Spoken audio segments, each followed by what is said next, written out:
We provide you the platform to turn your dreams into reality. Give wings to your aspirations with KR Mangalam University.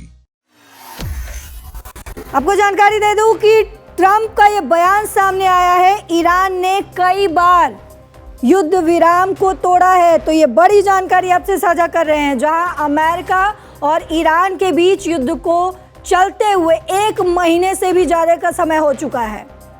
Pakistan के मध्यस्थता करने पर 2 हफ्तों के cease fire का ऐलान किया गया था।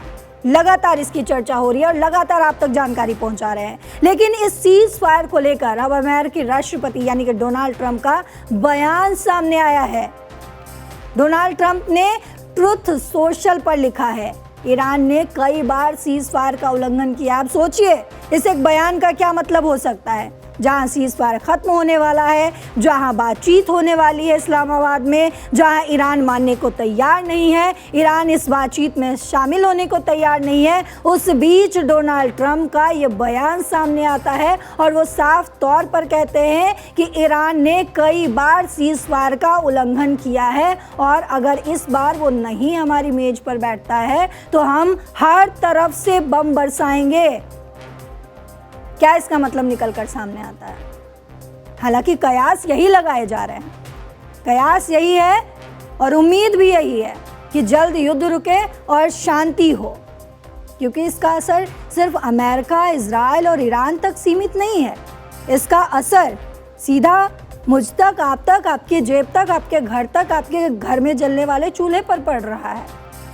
लेकिन क्या इस बात को अमेरिका, इजराइल और ईरान समझेगा? और जिस तरीके से ये बयान आया है डोनाल्ड ट्रंप का, उसको समझते हैं। ट्रंप ने यह बात युद्ध विराम की डेडलाइन के खत्म होने से 1 दिन पहले कही है, यानी कि कल युद्ध विराम खत्म हो रहा है और आज ये बयान डोनाल्ड ट्रंप की तरफ से आया है। अमेरिका और ईरान के बीच 2 हफ्ते के सीज फायर की डेडलाइन 22 अप्रैल को खत्म हो रही है। ऐसे में दोनों देशों के बीच फिर एक बार युद्ध छिड़ सकता है। जी हाँ, जो संभावना है वो आपको बता रही हूँ। अमेरिकी राष्ट्रपति डोनाल्ड ट्रंप ने इस सीज फायर के दौरान कई बार स्ट्रेट ऑफ हॉर्मुज के खुले होने की बात कह चुके हैं।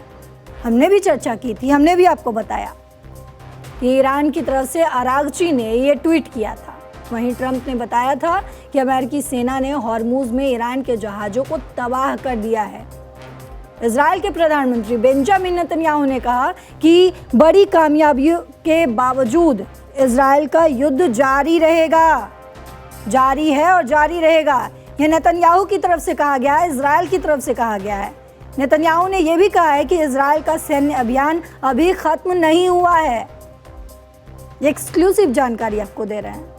ये इजराइल की तरफ से ये बयान सामने आया है और इजराइल ने कहा है कि अभी भी इजराइल का सैन्य अभियान खत्म नहीं हुआ है। याद होगा आपको, जब पिछली बार सीज फायर को लेकर डोनाल्ड ट्रंप ने 1 हफ्ते का सीज फायर किया था, तब भी इजराइल ने लेबनान पर लगातार हमले किए और इस बात से नाराज ईरान ने कहा कि जो आपने 10 सूत्रीय मांग रखी है, बात कही है, उसमें इजराइल पर भी माफ़ करिएगा, लेबनान पर भी आप हमले नहीं कर सकते हैं।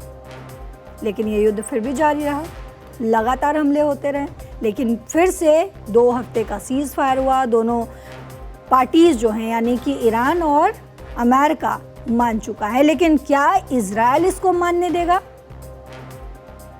हालांकि इजराइल ने ये भी कहा है कि देश ने उस खतरे को पीछे धकेल दिया है जिसे उन्होंने देश के अस्तित्व के लिए खतरा बताया था, यानी कि ईरान का परमाणु हथियार रखना। यानी कि इजराइल का कहना है कि इजराइल ने ईरान को बर्बाद कर दिया है।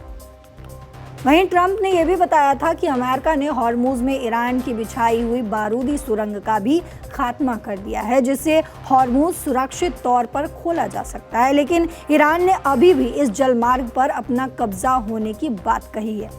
इजराइल के प्रधानमंत्री बेंजामिन नेतन्याहू ने कहा है कि बड़ी कामयाबियों के बावजूद इजराइल का युद्ध जारी है।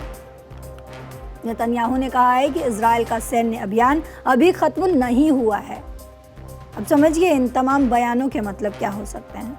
हालांकि उन्होंने ये भी कहा है कि देश ने उस खतरे को पीछे धकेल दिया है जिसे उन्होंने देश के अस्तित्व के लिए खतरा बताया था। तो इस युद्ध के बीच जहां बातचीत की दौड़ जारी है, तो उसी बीच इजराइल की तरफ से ये बड़ी जानकारी सामने आई, ये बड़ा बयान सामने आया है, जहां इजराइल ने कहा है कि अभी भी ये युद्ध जारी है। तो क्या लगता है आपको, ये युद्ध जारी है और जारी ही रहेगा, या आज बातचीत के उस बेंच पर बात बन जाएगी?